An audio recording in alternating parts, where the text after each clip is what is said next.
how do you actually set up effective performance control?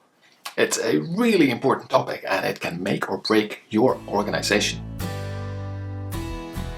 Hello, I'm Tom. Welcome to my channel where we discuss practical ways of implementing operational excellence, continuous improvement, and today we're taking another video into that cycle of control. And we're actually at the one that most people think about in controlling your processes, which is KPI meetings, daily meetings. This is performance control. So we are, if you have watched my previous video, have been doing control on the inputs of the process. That's that one, the second one. Now we're checking mainly the output.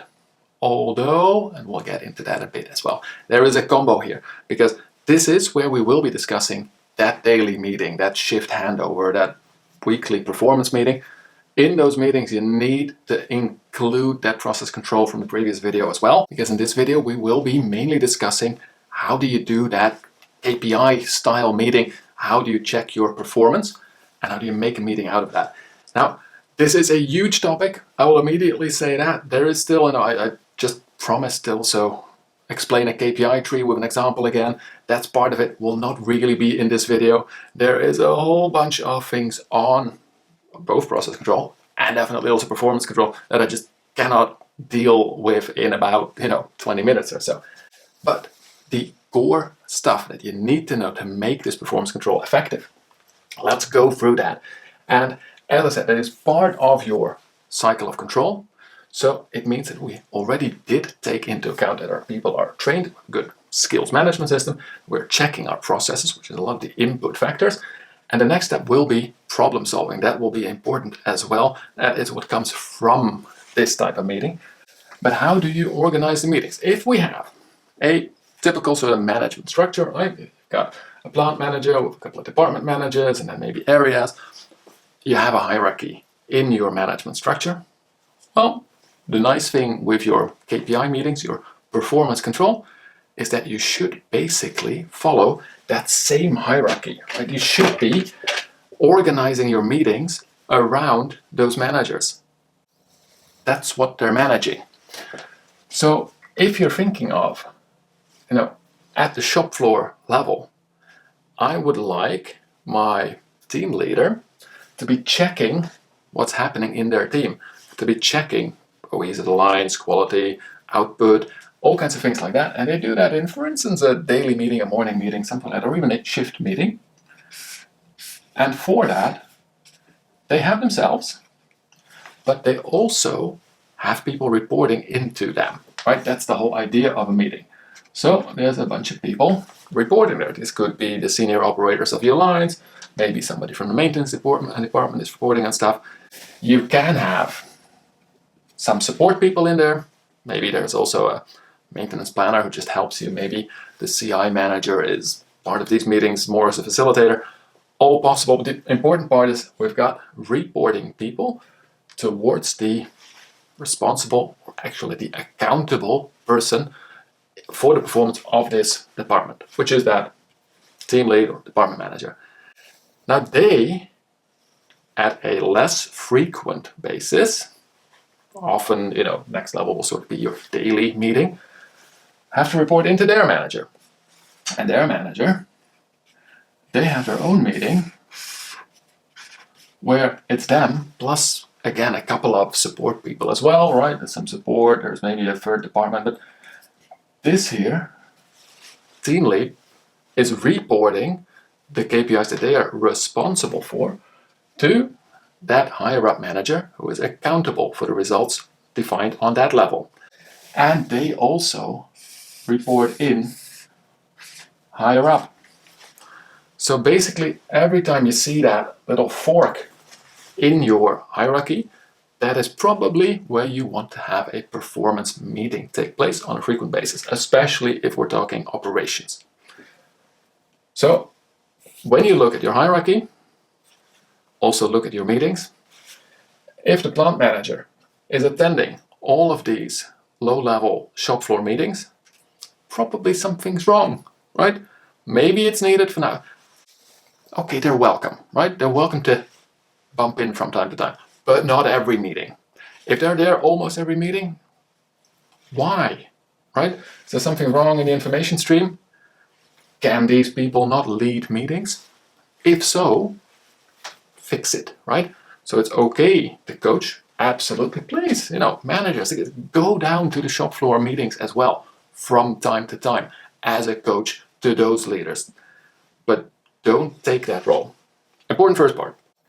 And then when we look at what you are discussing, and I sort of hinted at this already, right? We're looking at the performance, but we're also looking already at, did we have a good process to begin with? Did we do all of the activities that are needed? And what we often will say is that KPIs tend to look backwards. They are lagging indicators. You basically are looking in the rearview mirror to check what happened yesterday.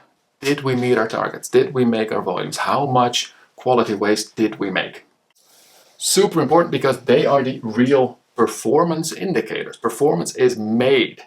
Performance is, not the actions you do, but the result you get. So, even though they are lagging indicators and we usually don't like them, super important anyway, but you're also looking at what is gonna happen, right? What is on the road in front of us. And that should be, honestly, a lot more in focus. That does not mean that you per se need to have more leading indicators than lagging indicators, but it should make you think. What would be good? It's super difficult to get that ratio just as a generic thing in a video for everyone. So here comes with a rough sort of estimate, but it needs to be based on the maturity and the specifics of your organization. I am very much okay in helping you set that up, but then I do need to know your organization. There's a rough guide. 30 to 50% of your indicators should be about the actions that you took. Now, looking forward in a meeting is easily 50%. You can also do that based on lagging indicators. We'll come to that in a bit. But what are then these leading indicators?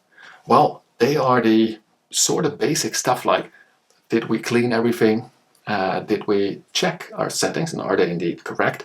So all of those sort of preventive checks. Did we make sure that we have inventory for the next run? Do we have a good production plan?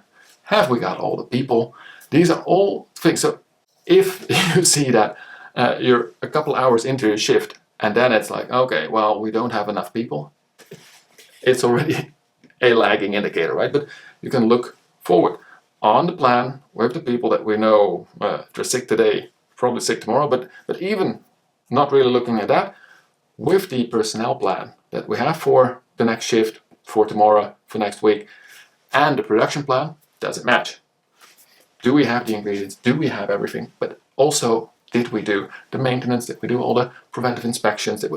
All of those things, they're not really results. They are the actions that we take to ensure results. That's why they're so important. The lagging indicators, these are the things like, what was our OEE, what was our output, how much breakdown time did we have, how many defects did we make, did we have an incident, those type of stuff. Then I did say, even those lagging indicators can actually focus us on tomorrow. Because what a performance meeting needs to do, and this is an important part, it needs to focus actions by the team present, so the people in the meeting, actions by the team present to improve and ensure future performance. So actions by the people there, focused on the future. We don't really care what happened, except to make sure it does not get worse and it does not repeat if it was bad. So with that in mind, what do we need any reporting person to be able to do? So anyone who's responsible for an area of performance, for a KPI, for something like that, they should come with the answers basically to 4 questions. And if they don't have the answers, usually getting those answers will become an action or a help request for somebody else in the meeting. So somebody else gets an action.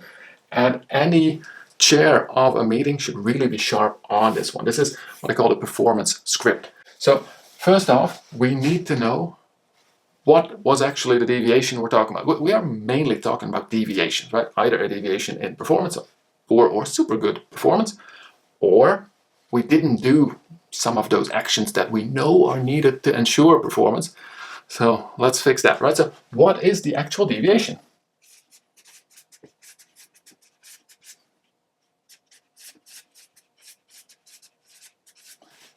And that means that we need to know the standard as well. So we need to know what happened, but also what is the standard. If you don't have a clear target, a clear standard, fix that. You want to be talking about deviations from standards and not just about, I didn't really like the product yesterday. And then when you do have a deviation, do we know the cause? Preferably the root cause, but let's at least start with the direct cause. So what happened? Right? How did we get that deviation? And preferably, we already know what led up to this happening, right? You have that top level cause, which is basically your physical reason for you having a deviation. But what are the systemic causes, the root causes below that? Then, do we still need to do anything to stop the bleeding right now? Right? Maybe that has been done, then please do give a report of what has been done to curtail the problem, to block the product, to repair the machine, maybe a quick fix. That you really want to know, and that is what we call a correction or corrective action. And before I really get the ISO people on my head, I know there is a difference between corrections and corrective actions, but here it is about stopping the bleeding. So in ISO terms, the correction itself. That means, did we do that? And if not, also, is something still needed? Or do we need to hand over a non-conforming batch of stuff to the quality department for further processing or whatever, right? That type of stuff. And then, of course, the next step is the preventive actions, right? What can we do so that it doesn't happen again? And again, in pure ISO terms, corrective actions would be that it doesn't happen again on specifically that same process, preventive on others. Honestly, you already feel how I feel about such very teeny noodly stuff. How do we make sure that we change the way we work, our systems, our checks, our materials, machine settings, so that we eliminate those root causes? So you see how it builds up, right? We need to know what the deviation is. We're not going to be talking about all kinds of nice feelings that we may or may not have. If we don't even have a standard, then that's our problem, right? Then that's the deviation. So a deviation from what standard? What caused it? And preferably, what was the root cause of that, the systemic cause? Let's immediately put out the fire if that has not been done already. But usually putting out a fire, blocking a problem from spreading further, it usually has a bit of an oil spill effect that, it touches other departments, it touches other parts of the process. If we blocked a huge batch of products, then planning needs to know about it as well, and material purchasing and whatever, right? You need to make new stuff. It needs to go somewhere. So quite often, in immediately stopping the bleeding, that's good, but then there's a little bit of follow-up that's still needed. And sometimes, quite honestly, the operators simply don't do this. And we found this defect in the production. Okay, did you block the product? Oh, I don't know. Well, catch that immediately, because you need to stop it. But what the real money bringer is, the real rainmaker, is getting into your systems, preventing it from ever happening again. And this, of course, is way simpler to talk about and to actually put in place in practice. That is something I do with companies if you're interested in that. I've got trainings on this. I can also fly out to your factory, help you with this. Those are the things I do for a living, right? But if you have just like a specific question, comment, find me on LinkedIn, DM me. I'm happy to help you out in that. And indeed also happy to really help your organization set this up, because this is such a strong and important part of your control of your processes and your performance. Without this, you cannot sustain any performance levels, well, except super low performance. So if you want to have any chance of your organization surviving, you need effective performance control. Let's set that up. For now, I hope you liked this intro in it. Hit that like button if you did, and I wish you the best of luck setting up and improving your performance control. And as always, don't forget to enjoy the continuous improvement journey.